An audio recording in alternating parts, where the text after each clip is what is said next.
Explain two uses of computer-based storage solutions such as databases that would make converting a computer system beneficial to the university. Alright, so searching for files, records we found a lot faster. Yes, updating files would be in sync all the time. And right, so these are two uses of computer-based storage solutions. So you could also say backups.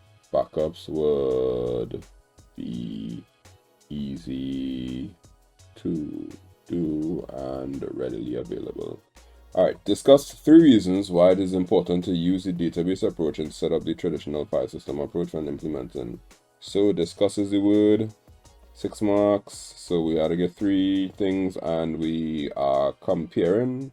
So updating data is streamlined, whereas updating can cause, you gotta use some big words inside update and update anomalies. You'd have security of the data because of user access, rights, yeah, something like that.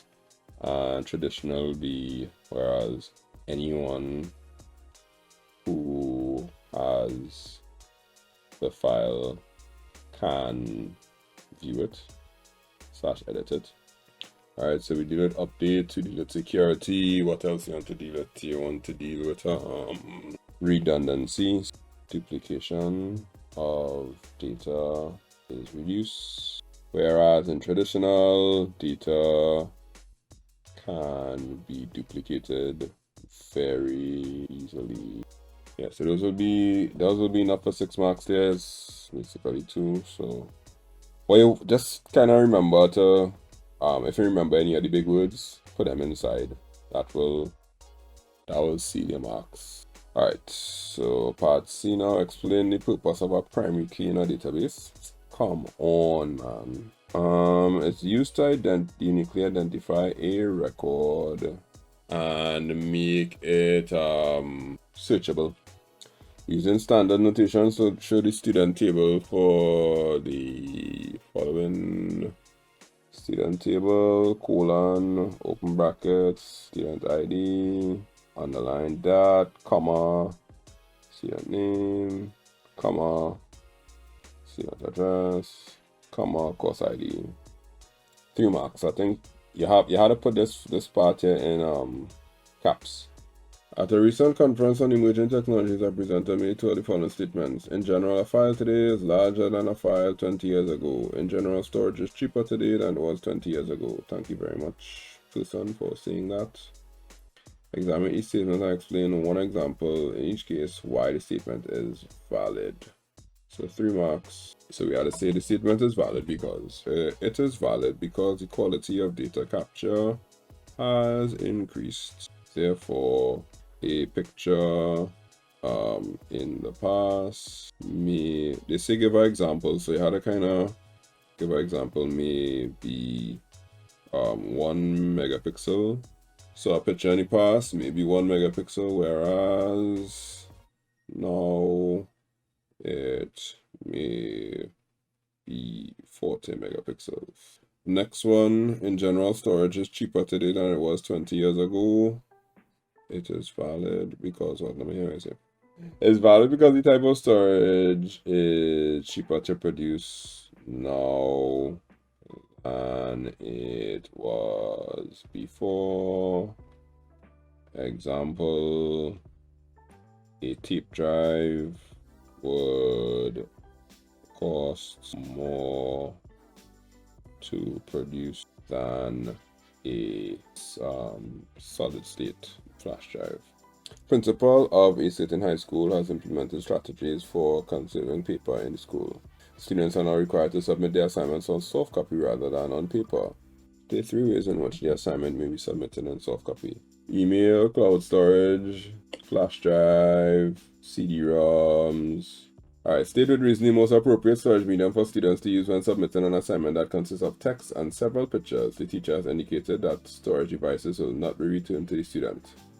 CDs or CDs because they are very cheap and capable of storing large amounts of data in various forms like text, pictures, and video. The best answer is CD-ROM. Yeah, they are very cheap. But you had a name drop. You had to say it's 720. They can hold 720 megabytes of data. Yeah, because it's 3 marks, so they're definitely looking for some technical capabilities of it. But you could even say a DVD and put the DVD as 4.7 gigabytes or something. So, explain using a suitable example the impact of an organization if research data is not available in a timely manner. Using a suitable example, so you gotta make up the example. What did you come up with? Alright, informed data must be always available, or else poor decision will be made. Example, this is why examples are ridiculously important. Stock market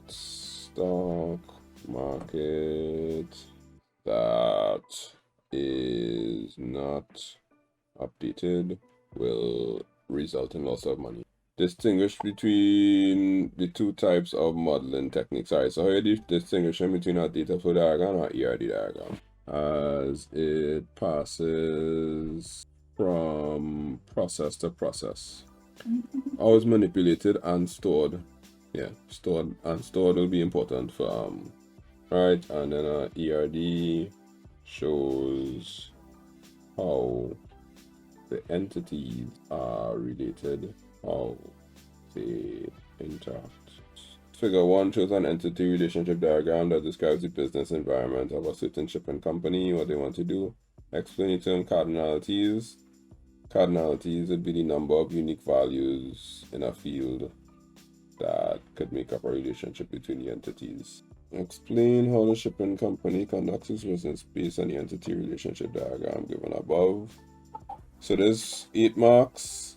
You're kind of looking for explanation of every relationship. So the first one is basically just saying it out in normal English. One supervisor monitors many clerks. One clerk packs many cartons. One supervisor checks many cartons. Many cartons are collected by one customer. Modify the ERD diagram to include the fact that a customer may make payments to various clerks and a clerk may receive payments from several customers. Customer may make payments to various clerks. Makes payments to various clerks. 1. And a clerk may receive payments from several customers. Oh, that is it there? So we decided to take customer, run that up there, and put makes payment in the diagram because the diamond, because that's what they told us to do. Explain the significance of normalization in a database solution. Now they ask about normalization. Redundancy of data within a database. Hence making it more efficient and searchable.